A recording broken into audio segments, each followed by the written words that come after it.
Kadang trauma itu tidak mati bersama tubuh. Ia mencari rumah baru pada jiwa-jiwa yang belum mengerti apapun. Jadi kisah ini dimulai dari sebuah rumah yang ada di Louisiana, Amerika Serikat. Tinggallah seorang ayah dan ibu dan bersama seorang anak yang bernama James. Anak ini berusia 2 tahun dan layaknya anak-anak seusianya, James adalah seorang anak yang sangat ceria dan tidak ada keanehan pada dirinya. Tetapi sampai pada suatu malam James berteriak. Suara teriakannya memecah seisi rumah. "Mommy, plane is on fire, little man cannot get out. Mommy, plane is on fire, little man cannot get out." Yang artinya, "Ibu, pesawatku terbakar dan aku tidak dapat keluar." Lalu ibunya si Andrea ini langsung menghampiri James, tetapi pada saat itu James masih tertidur, tubuhnya gemetar tapi matanya tertutup. Tapi ketakutan itu nampak nyata.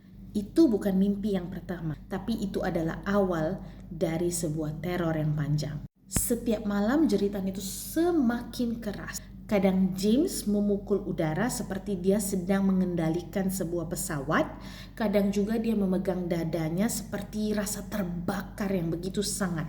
Dan yang membuat ibunya merinding, James berteriak hal yang sama setiap malamnya, bahwa pesawatnya terbakar dan dia tidak dapat keluar dari pesawatnya. Andrea, ibunya mulai ketakutan, bukan ketakutan terhadap James, tapi ketakutan terhadap mimpinya si James ini. Suatu siang pada saat itu si Andrea membawa si James ini berbelanja dan ketemulah si James ini dengan sebuah pesawat tempur, miniatur pesawat tempur. Lalu dia bilang, pesawat ini harusnya memiliki ban yang datar sebab Corsairs is always having a flat tires. Corsair ini adalah nama pesawat tempur dan ibunya terkejut.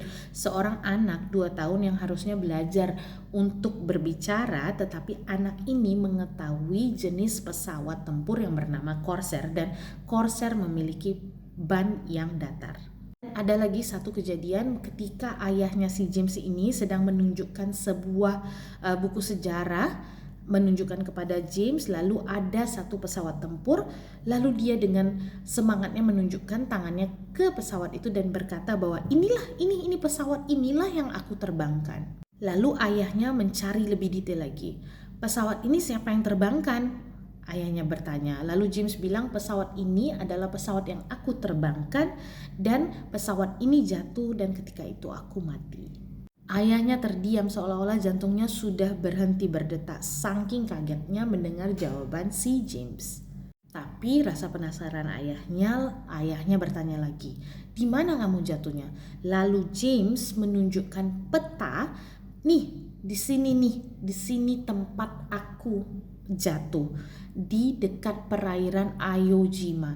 Dia menunjukkan koordinat yang sangat tepat di lautan Iwo Jima. Seorang anak umur 2 tahun mengetahui lautan Iwo Jima. Lautan Iwo Jima ini adalah tempat medan bersejarah untuk Perang Dunia Kedua di mana pertumpahan darah sangat banyak di sana. Dan anak umur 2 tahun, lalu ayahnya ini nanya lagi, "Kalau kamu pilotnya, nama kamu siapa?" Dan James menjawab, "Aku adalah James Houston Jr."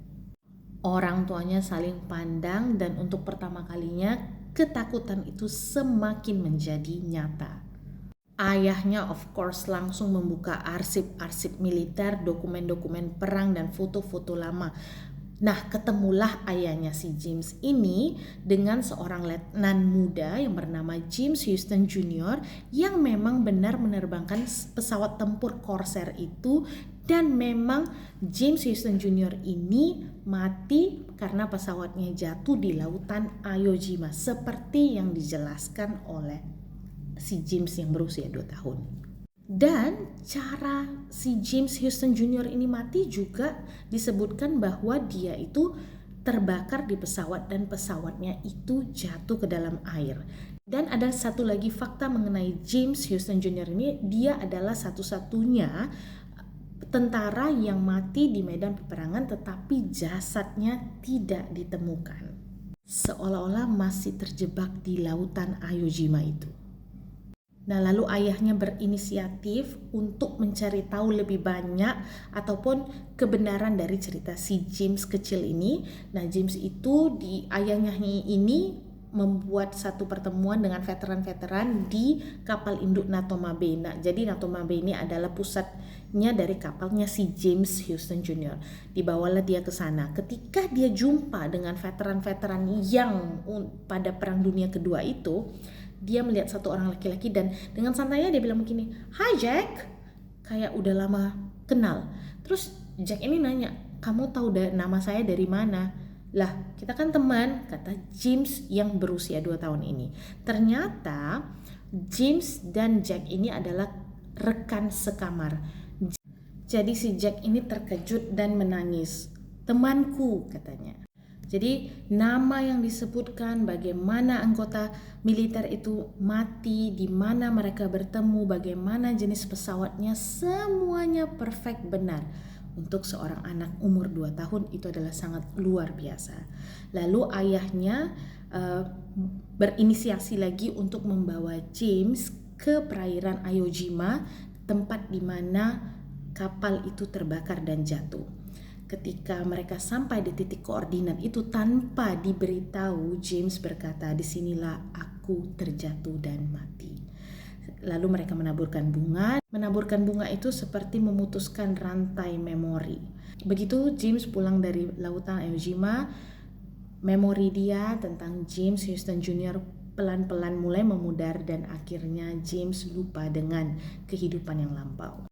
Hingga hari ini tidak ada seorang pun yang bisa menjelaskan, peneliti, psikolog, tentang fenomena seorang anak umur 2 tahun yang dapat mengingat tentang kematian yang terjadi 70 tahun sebelum dia lahir. Dan pertanyaan terbesar yang masih menggantung adalah, kalau jiwa tidak pernah benar-benar mati, berapa banyak dari kita yang sebenarnya sedang membawa sejarah yang bukan milik kita?